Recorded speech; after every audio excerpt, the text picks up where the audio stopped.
Well, I think you're really going to like this putting trainer. Huge part of playing good golf is good distance control.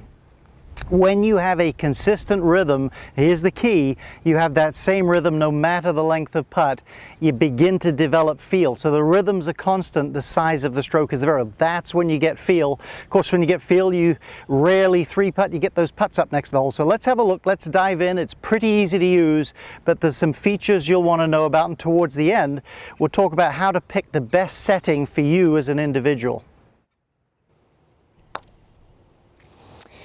So let's just clear up one little myth here. A lot of people, again, I teach golf full time, I talk to golfers all the time, I hear the things they think and say. A lot of people routinely diagnose bad putting as I'm not accelerating into the putt enough, or I'm not accelerating through the putt enough.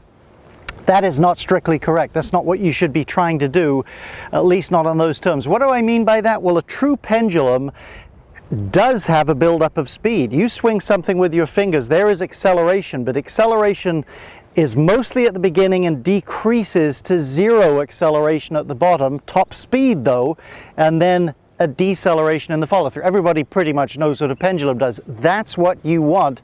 That is natural to physics. I promise you, if your sense of what a stroke is to accelerate, basically all you're trying to do is figure out how hard to hit putts to get it to the hole. Again, you won't have good touch. Picture tossing, say, a horseshoe or a tennis ball to someone.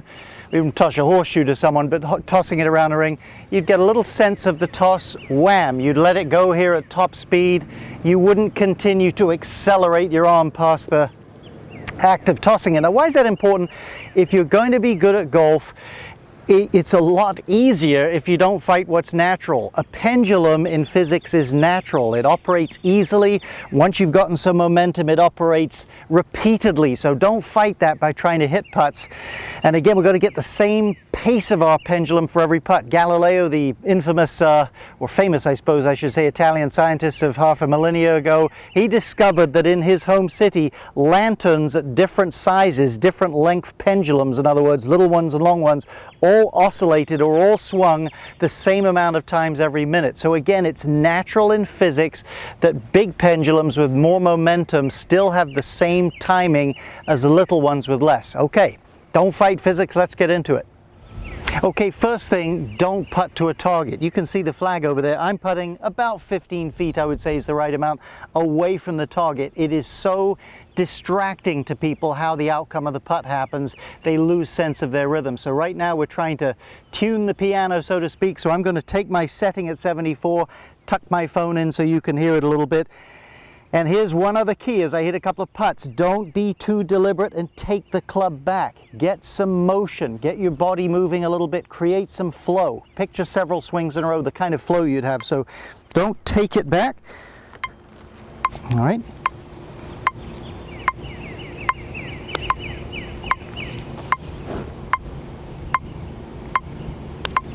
Again, freedom of stroke, not thinking too much. Let's have a good look at a really cool feature for when you're using this. Now, I'm filming this inside this little segment just so you can see how the app works. There's a large pulsating dot there, which is great if you're a visual learner.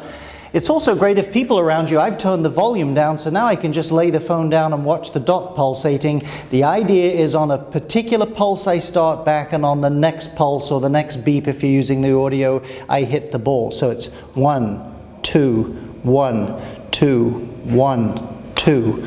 That's the rhythm I'm looking for. Using the pulse as a guide, very important as well. Don't wait and guess the snap count and jerk the club back or be too deliberate. Freedom, motion, freedom is what we're looking for. 1, 2, 1, 2. You'll get a great feel for it. Okay, very briefly, before I show you how to select the right setting for you, pros do this regularly. This isn't a one and done thing. They find that rhythm and they don't try it again.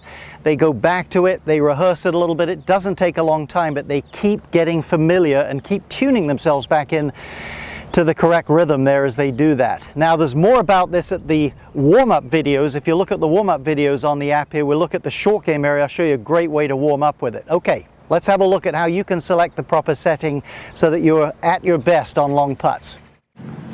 Okay, here's how to find out. Let's stay on our middle setting. I'm going to turn that on in just a moment here. We're going to pick a putt, this time with a target, 20 to 25 feet, and make it as reasonably level as possible. We don't want a severe uphill or downhill. A little bit of break's okay, but nothing drastic. So let me hit a putt. 10 balls. I've already hit 9. This will be the 10th. So let's have a look here.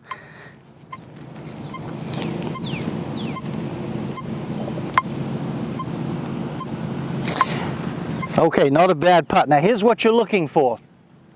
Again, don't think too much. Get some motion, get some rhythm, bang those putts out. You're looking for what fits you naturally. So here's what you should notice. If the pattern, as my pattern is, there is a pretty good one, that is to say the hole's roughly in the middle of the spread. There's a couple short, a couple bit long, and most of them right around the hole. If that's your pattern, pretty well bunched, you have found the right setting. Stay on the middle pace, the middle tempo setting. But if it's different, here's how you'll adjust. Let's have a look close up. Okay, here's my pattern. I've been putting from this direction. As you can see, the majority of the balls, the overall spread is a little bit on the short side. If that's what happens to you, this will sound a little counterinstinctive. You need to go to the slower tempo setting. Now, why would that be? Well, now this is I wouldn't say it's an assumption, this is a requirement. We have motion and freedom in the strokes. We want to create energy. We don't want to just creepy crawly take the club back. We've been working on that a little bit. What you need is a little bit more time so that the stroke gets slightly bigger.